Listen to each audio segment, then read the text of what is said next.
Fair St. Louis once again drew tens of thousands of visitors to St. Louis, but this year fairgoers had a new destination as the festivities moved from the Arch Grounds to Forest Park. Did you make it out? What did you think of the new venue? Our cameras were out and about capturing all of the fun and getting your opinion on the location change. And as we look back at this year's Fair St. Louis, we're going to relive all the fun and excitement we had in Forest Park. This special edition of St. Louis Presents is all about Fair St. Louis, and it comes up next.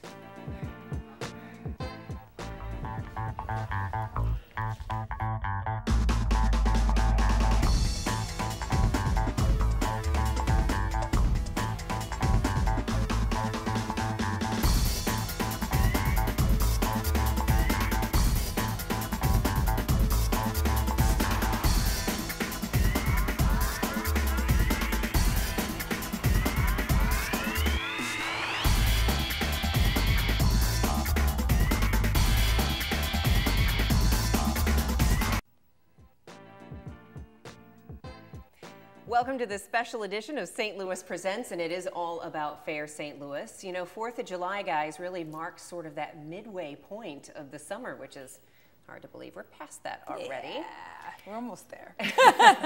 But you know, what's interesting is when people started realizing that Fair St. Louis was going to move, you know, St. Louisans don't like change, right? So immediately everybody's talking about all the things that could go wrong, Debbie, and how can you move it? It was mass panic, okay? It was for a minute. It was. People were full of, you know, just the worst possible scenarios of how it could be. So this is really sort of like our post-mortem of Fair St. Louis, because overall, from everybody I've talked to that went, they said it was fantastic. Yeah. I did not hear anything horrible about it. You know, there's always going to be parking issues pretty much anywhere you go. So it was the only thing they were like, well, parking was a little tricky. But outside of that, it was amazing. The concerts were great, and people had a great time. Well, it was the fear of the unknown. You know, people didn't know what to expect, so you think the worst. Yeah, they weren't sure of the transition. Yeah. Turns out it worked out but I beautifully. always park at this one spot every year. Now I can't park there. I'm going to have to rethink my life. I can't do this. It turned out really well, though. And, you know, we have really been blessed for early July in St. Louis, Missouri.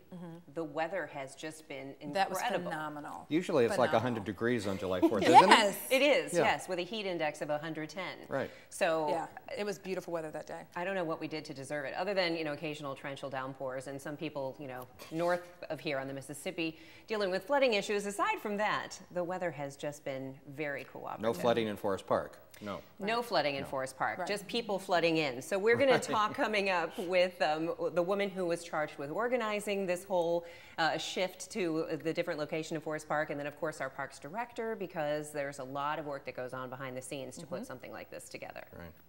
Well, we have STL TV's Tim Lampley.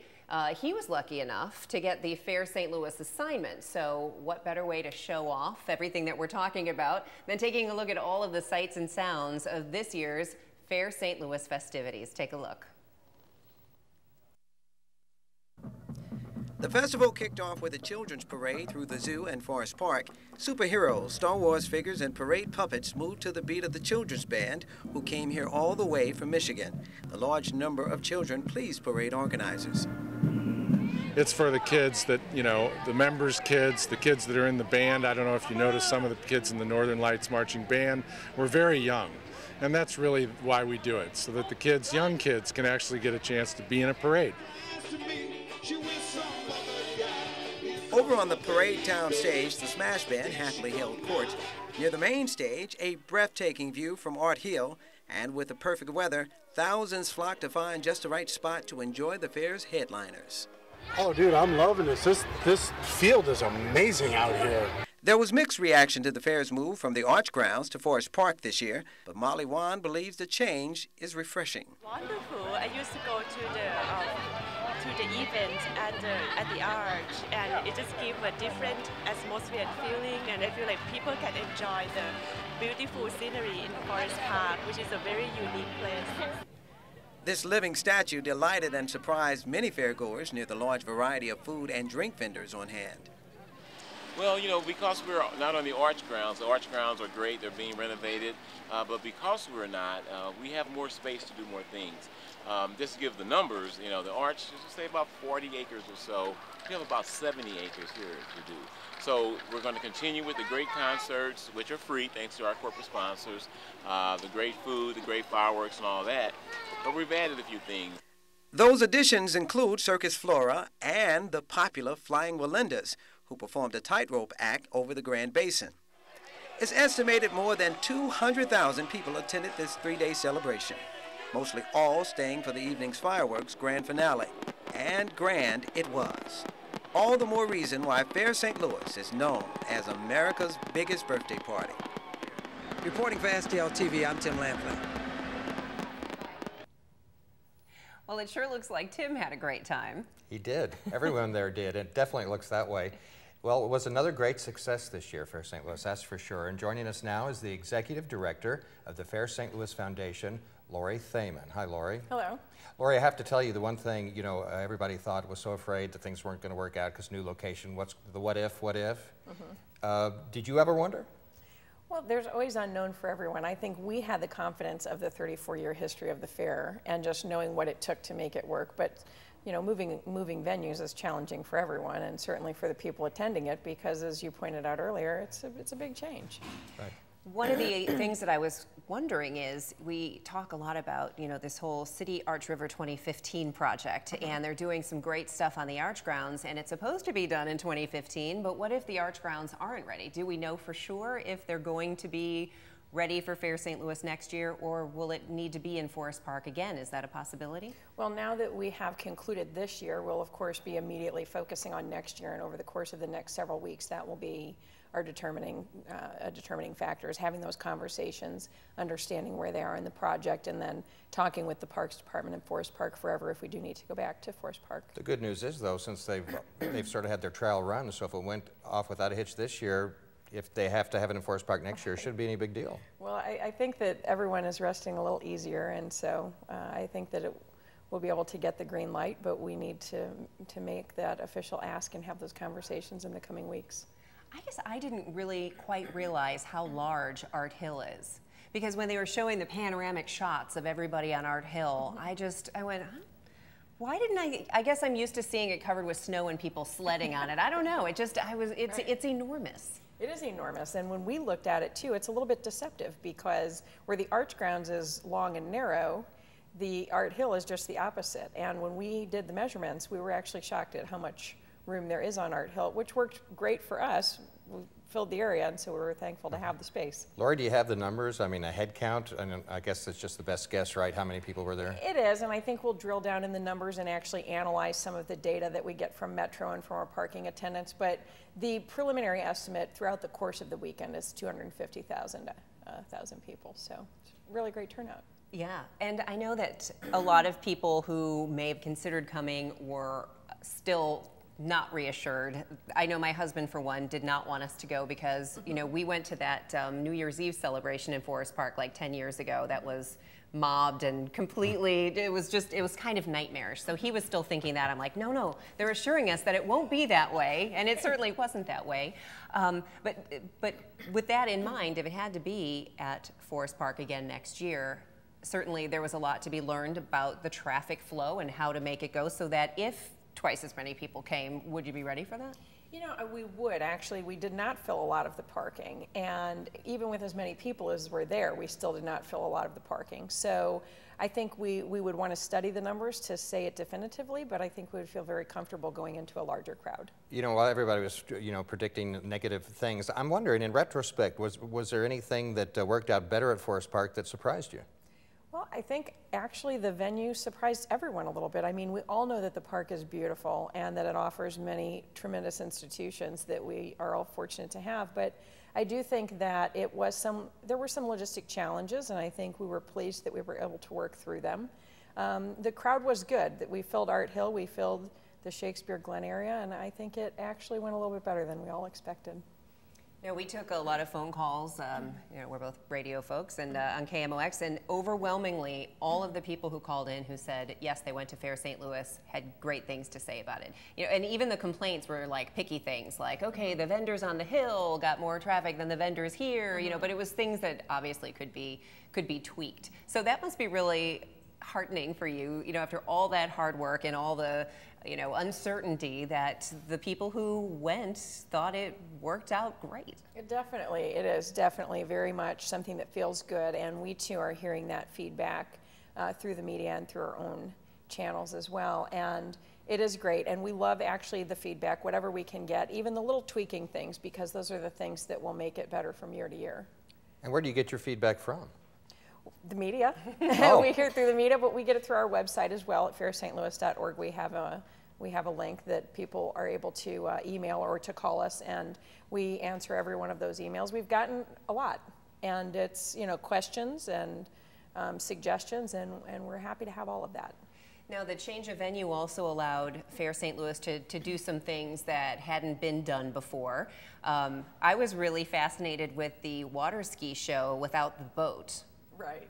Because that's how, you know, I was like, they're not going to have a boat? How do they do water skiing without a boat? How does that work? Well, and everyone actually had that response going in. And as you said, this new venue and all of the great attractions of the park allowed us to bring in some of these new attractions for people. And that's what we wanted, was to something for everyone and to make it a little bit different this year. So I think the skiing worked out great.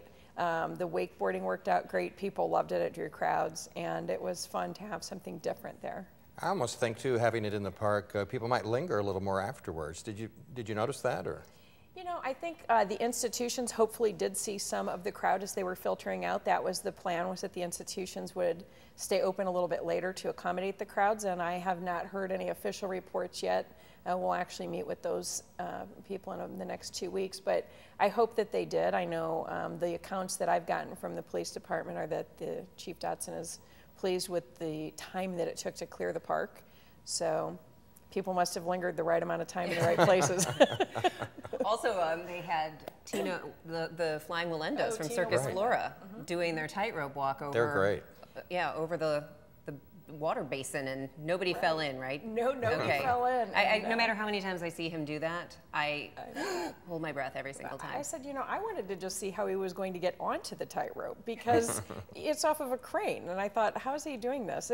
I think just getting onto the tightrope was half of the challenge. At least it would have been for me. But yeah, it made a great backdrop with the flag, the giant flag behind him. Let's talk about some of the music too. Okay. I wonder what kind of feedback you're getting about the musical acts, because maybe it's just the age of my friends, but overwhelmingly the night that the Fray played, I heard from so many people that it was the most amazing show, because usually it seems like the Fair St. Louis performers, they come on and they only do like maybe a 20-minute, half-hour set or something and do their hits. But the Fray, they said, oh, it's like you actually paid $50 for a ticket to see this actual concert, and I just got some really great feedback about that. Well, we've gotten great feedback from fairgoers and from the bands themselves. We actually got tremendous feedback from Bonnie Raitt personally, talked about how great the venue was and how much she loved it. And the manager of the band, Perry, actually had similar comments. And they all just really got into the venue and into the crowd. And we've got good feedback on the performances, and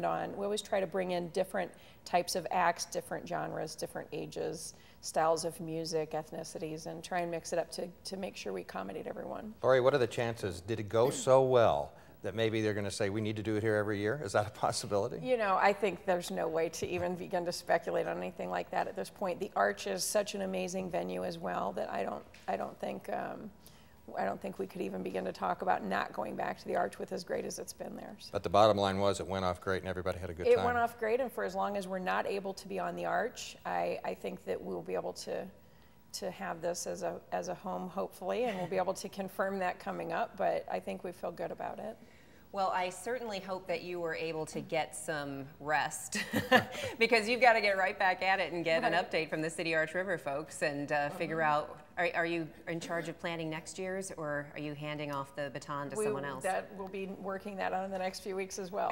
So yeah. Planning starts tomorrow? Planning actually really kind of started as we were going through this year, because even on the grounds during this year we were talking about things that we would modify, things that we would tweak or change. So it really has kind of already started. Well, you did a good job. Tell everybody back at the office. well done. Well, thank you, thank you. It's a very dedicated team. This is definitely a passion for people. So. All right, well, Lori Thaman, who we should congratulate for a great job, and we have some more feedback for you because Sandy's got some more information for us as well. Okay. So stick around for that. Good. All right. Thanks so much, guys. Sounds like everything went well, as you guys probably already saw. And Tim from STL TV here actually caught up with some fairgoers while he was enjoying festivities, and this is what they had to say. Think about this being in Forest Park this year. It's better than the Arch Grounds. It's bigger, it's more spread out, it's great. Well, it's everybody's having fun and enjoyable. This is a nice place. This park is magnificent. I like it. What do you think about this event being in Forest Park this year? Well, my jury's still out. I had a long walk from the other side of the zoo to get here, and I chose the wrong direction, which doesn't help. So I think the walk back will be a little bit easier, but right now you can't beat the weather that we got here, and I like the hillside. So I don't know. Jury's out. I can't give a definitive answer until I'm done enjoying myself this evening. But right now, so far, so good. Well, it's cool to see like the different kind of things in St. Louis. But I've only gone twice, so I'm not really like bound for it to be at the Arch. Well, what do you think so far? We just got here, but I really like it. Everyone's just friendly and just smiling. It's just such a pretty day today. I want to go back because look at how beautiful it was out there. Anyway, you guys saw it was amazing out there, and we've got to go to break. But up next, we've got the Director of Parks, Recreation, and Forestry. Stay tuned.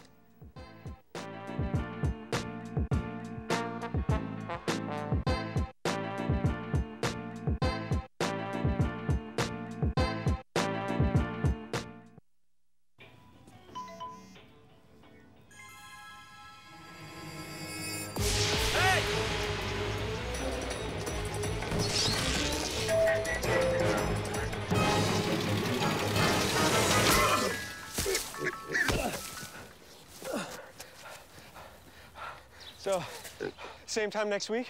Well, of course. Put away a few bucks, feel like $1 million. For free tips to help you save, go to Feed the Pig.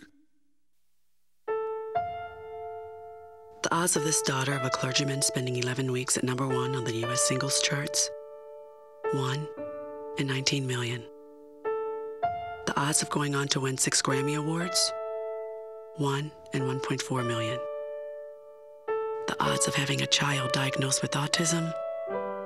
1 in 110. I'm Toni Braxton, and I encourage you to learn the signs of autism at autismspeaks.org.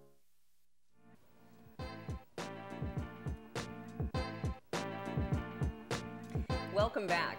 We've been enjoying taking a look at this year's Fair St. Louis festivities and what it takes to put an event like this together. And of course, it takes a lot of teamwork for an event like this to be so successful, from sponsors and of course, the hosts. And we're joined right now by Gary Bess, the director of St. Louis Department of Parks, Recreation, and Forestry, to find out what hosting a large event like this is really like.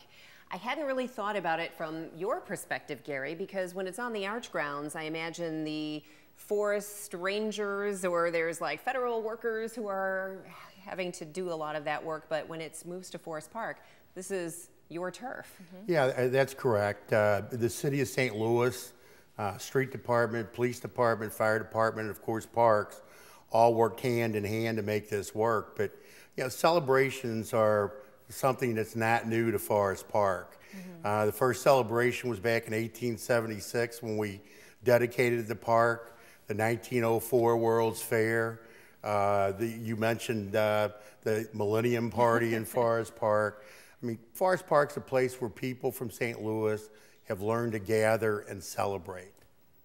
So what is an event like this? What does it take to basically, even just after the event, because I can imagine how much stuff there is to clean up. Is it something that takes a long time to get rid of? And how many crew members do you have doing that? Yeah, actually the turnaround was very quick. What everyone in St. Louis realizes that Forest Park is the home of all of our institutions. Believe it or not, we get over 13 million visitors to Forest Park a year. That makes us the 6th most visited park in the United States. Wow. So in order to be ready for business, we basically had to have the park clean the next day. Fair St. Louis worked hard to dismantle staging, fencing, and crews from city parks and street department worked throughout the night to get the park ready for our regular customers to come back on Sunday. So how does that work with your employees in your department? You're all city workers and you've all got to be there now on the 4th. Do you have a lot of extra help with volunteers and other people, or is this, you know, just your crew trying to clean everything up? Yeah, this year we worked hand in hand with Forest Park Forever. That's a private group that raises funds for the park. And it's been a great partner not only in fundraising, but helping maintain the park. Between city personnel, and we had over 60 people there at 11 o'clock on Saturday night beginning the cleanup, and Forest Park Forever's own staff and volunteers, we virtually had the park litterless by 9 a.m. on Sunday morning. What's your guesstimate though, like how much garbage? That's what I was going to ask. I was going to ask Do you want this in terms of bread boxes full or however dump you want trucks? it? Yeah. Yeah, we were probably looking at about 40 dump trucks of trash a day. Wow. Yeah, and from talking to the folks at Fair St. Louis, this was one of their most successful years in concession sales, so that generates a lot of litter. The great news is the people who visited the fair were helpful in maintaining the cleanliness. At the end of the concerts, we had a guy go out on stage, Mike Cosiello, who handled production, and said, do us a favor. When you're walking out, pick up a piece of paper and put it in a trash can. And when you looked at Art Hill, it was clean. Wow, that's amazing. So, I mean, the people who visited it were kind, and the team between the city and Forest Park Forever did what it took to have the park ready to go on Sunday. That just goes to show how much people really do love Forest Park, and I know there are a lot of people that really love to see, you know, love going there and that kind of thing. So once they said that, that's amazing, actually. Yeah, Sandy, that's a great point. I mean, people feel like they're at home in Forest Park. We're not a city park, we're a regional park. Everybody loves to come there. And because it's so beautiful, because it's so popular, I think they respect it and they take pride in taking care of it themselves. So in many ways, you lucked out with the weather, because if it had been really rainy, I mean, that could have just wreaked havoc on the grass. But just give us an overview of, you know, was there damage? Is the turf okay? From, you know, aside from the litter and garbage, what does it take for you guys to help the park recover after something like that? The planning for this started in January when we found out the fair was for sure going to come out to Forest Park. And we planned for the worst case scenario. The agreement we had basically laid out plans for Fair St. Louis to fix any damage that was caused by the fair or fair goers. The great news is, a lot of it attributed to weather, there's virtually no damage to the park. There was no vandalism to the park. There's some minor turf damage, nothing that's insurmountable in terms of repair. And we're hoping that with some water, some aeration, that most of the grass areas that had some signs of wear will come back and be okay. So we're pleasantly surprised with the results. Did you have a chance to check out any of the concerts? I'm curious. Any Funnel of the concerts? Cakes. I'm a funnel cake guy. I did not expect that to come out of your mouth. Yeah. But that's my favorite thing too. Yeah. So yeah. I was a constant customer in Children's Village with the funnel cakes. I was working most of the time during the day. At night, I did get an opportunity to listen to some of the music. In fact, I was there Saturday night when Frey was on stage. I was going to ask, did you check out In Vogue? No. Yes, I did. Yes, I did. I heard yes, it was a great concert. Yeah, in the afternoon. That was an afternoon concert. Yeah. And I went by Shakespeare Glen. It was packed. Wow. And that's kind of my kind of music. Right, you know, right. It's my era. So, yeah, the concert venues were great. And I had the opportunity to get up on the stage right after Frey and to look at the crowd. I mean, 75,000 people on Art Hill. That's remarkable. And did you go, hello, St. Louis? So that actually, I did. I actually did do that. He seems like he would have done that. Yeah. Because check out the green suit with your and funnel cake the green hand? shoes. I don't know if we don't have a camera that can show his shoes, but his shoes are. He's got these great green shoes. This is the true representation of the forestry division. Absolutely, very green. Okay, before we have to let you go though, if it has to return next year to Forest Park, is there anything that you might do differently? Anything that was a surprise, or that you thought, oh, we could maybe do this better if we had it, you know, to do it again? The plan we had, as everybody has indicated, has worked pretty good. I know the fair is evaluating process right now. We are actually looking at probably reducing the number of people we bring in every day, because again, we planned for the worst, and we're pleasantly surprised.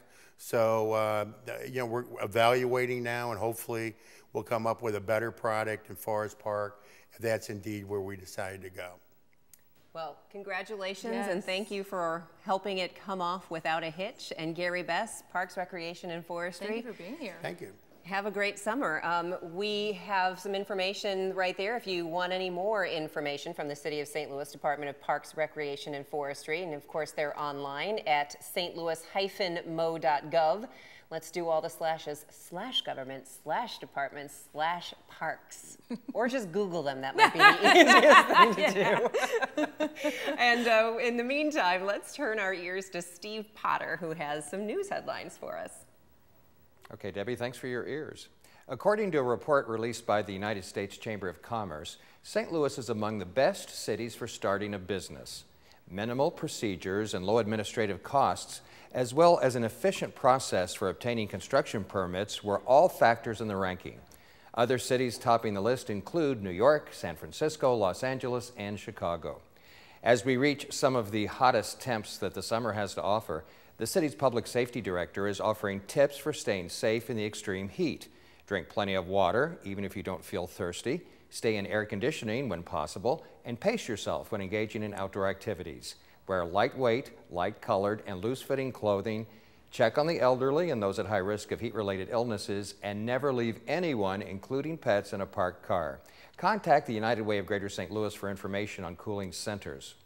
Low-income households, seniors, and the disabled in need of utility assistance are encouraged to contact Cool Down St. Louis. And be sure to mark your calendar for the 2014 Back to School and Community Empowerment Festival taking place on August 2nd from 9 a.m. until noon at the Chaffetz Arena. In addition to school supplies, the festival will offer health screenings, senior services, family resources, live entertainment, games, rides, food, and more. And you know what? I was recently talking to Patrick Sullivan, who is the communications guy for St. Louis Public Schools, and he says one reason they're doing this festival is really to kind of get the attention of parents and kids, that they remember the first day of school, because evidently there's a problem that first week. A lot of kids don't make the first day, or they trickle in during the week. And that's a problem. They want everybody there on day one so they can all get a start at the same time. Yeah, it's hard for a teacher to teach an empty chair. You have to actually. Yeah, that could be a problem. They don't talk. They don't talk back though. So my parents never forgot about the first day of school, but yeah, I often wish that they would have. I was actually excited about the first day of school. It was probably about day 30. I was ready to go back to summer. Right, because the first day of school, you had your new Trapper Keeper, your new pencils. Oh my gosh, you brought back memories. Trapper Keepers, and I would get a new one every year, and it would be a different theme, and I had different colored pens. I was really intrigued about. Well, we went on a shopping spree. New clothes, right? Right. Yeah, that's it. Although, you know, I was not happy when in June we were getting stories about back to school specials. I'm like, no. Right. This is a little bit too early. Far too early. Yeah. Anyway, well, we had a great time catching up with Lori Thaman and Gary Bess about Fair St. Louis, and they deserve a lot of credit for helping this to just have gone off seamlessly, but also the thousands of people. I mean, St. Louis is great for volunteers. People really pitch in, and so these two folks really did an amazing job. But think of all the people who had to do the planning and the volunteering, and I mean, just all the businesses and the people who sponsor it and the people who give money. It really just takes a whole community to put something like that with all the together. naysayers, not that there were that many, but the people that were saying there are going to be all these problems that weren't going to work, everybody must just be feeling a sigh of relief. So you're trying to say they could pretty much say na-na and boo-boo. Right. That's what I was getting at. Nanny, like nanny, this? Yeah. Well, we sure hope that you enjoyed this episode of St. Louis Presents. Thanks for watching. And of course, make sure you check us out on Facebook, YouTube, and Twitter. We will see you guys next time. Bye. Bye.